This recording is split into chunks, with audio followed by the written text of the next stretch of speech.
So you're going to talk about cockpit safety? Yeah, and then we're waiting on Kate. She's going to be Okay. here a little bit, fire bottle.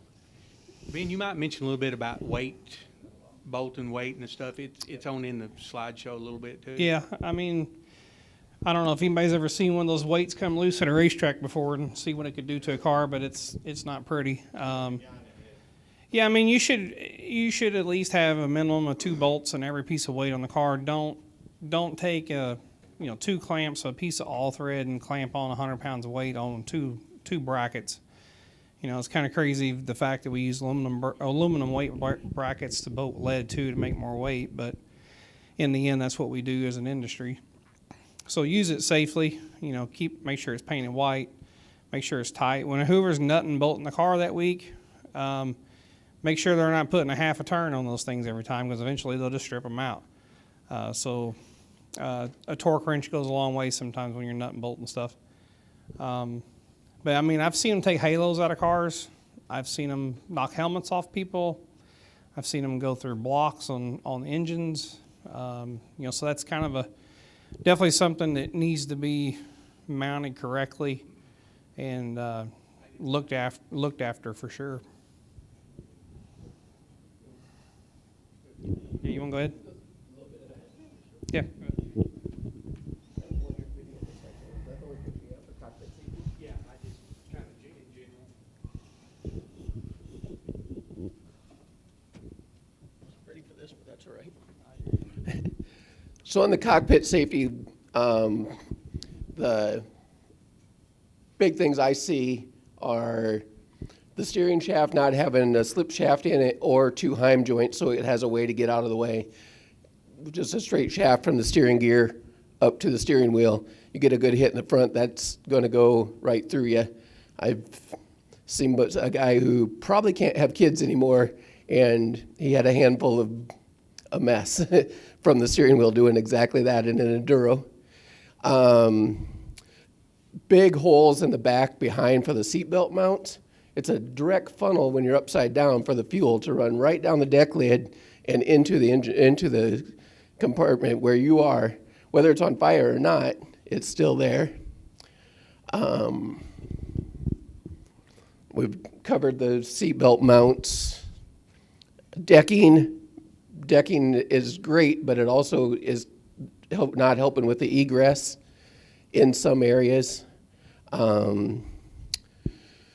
We talked about the window net mount. I think you had that your mount did not come loose. We also had a few years ago a guy got in a wreck and it bent the A-pillar down. Well, it bent in such a fashion that his window net wouldn't come out, and he wasn't getting out of there without something different. Obviously, we're not going to run 2 mounts, a upper and a lower, but that's what he was into, and they were going to have to cut that, and most places aren't there with a knife to cut that. Enough room for your helmet. Halo maybe being high enough. So many people are have their head above the cage. Like we talked with the emergency, knowing how to get the steering wheel off with the emergency people.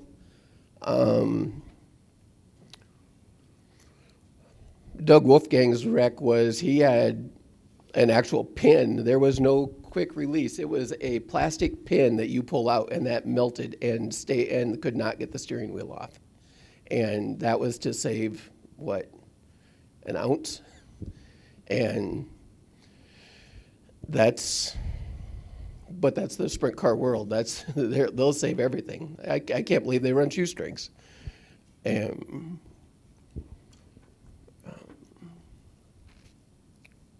making sure your tube for your helmet isn't getting caught up to where you're getting out and that's not easy for you to remove. Make sure you know how to do that. Sharp edges for if you're flopping around in a roll, that you're not hurting yourself on that without enough padding.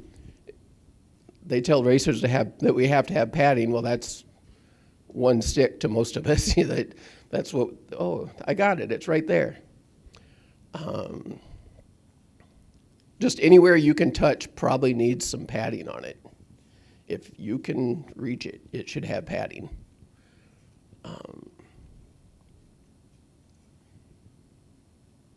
Arm restraints, if you're not going to run a window net, your arm restraint should be mandatory. They showed that picture earlier with the guy's glove out the back of the car. It probably wasn't on his hand. It was sitting on it on the floorboard and blew out when he was crashing. It was mandatory for him to have gloves. They just didn't have them on. I can't imagine that people even think about racing without gloves, but they do all the time.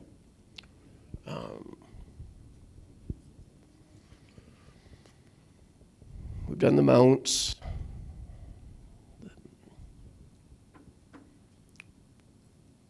Screen in front for rocks and tires.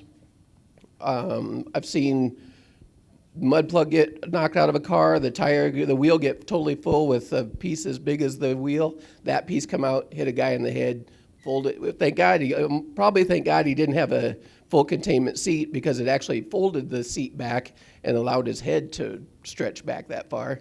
And lead going off, which I don't know that a wire mesh is going to stop lead, but at least it's going to slow it down. I've seen a rotor come apart, went through the hood, went through the roof, and went through the trunk. And that was right beside the guy's head. That didn't miss the screen, but so you just have to think about all those things. And he never even knew that rotor went through there. It was just 3 marks on the hood and on all those pieces where it cut through it.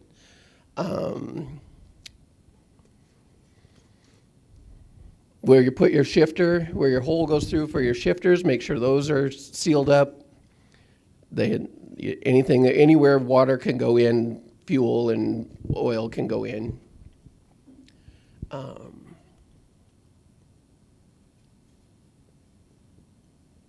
Knowing where your kill switch is, things to help you both ways. Make sure your kill switch isn't getting knocked off by a piece of dirt and you're getting run over by everybody because now the car's shut off. Making sure that the track officials know how you're shutting it off with either the master kill or the ignition switch. That needs to be marked really good. I guess some other things I got was one of the things of everybody comes out and they go, I'm gonna go buy this $2,000 race car to go racing, but they forgot about the first $1,500 that they need for safety equipment, and that's the first thing that they step over and aren't going to go back to it. They can't.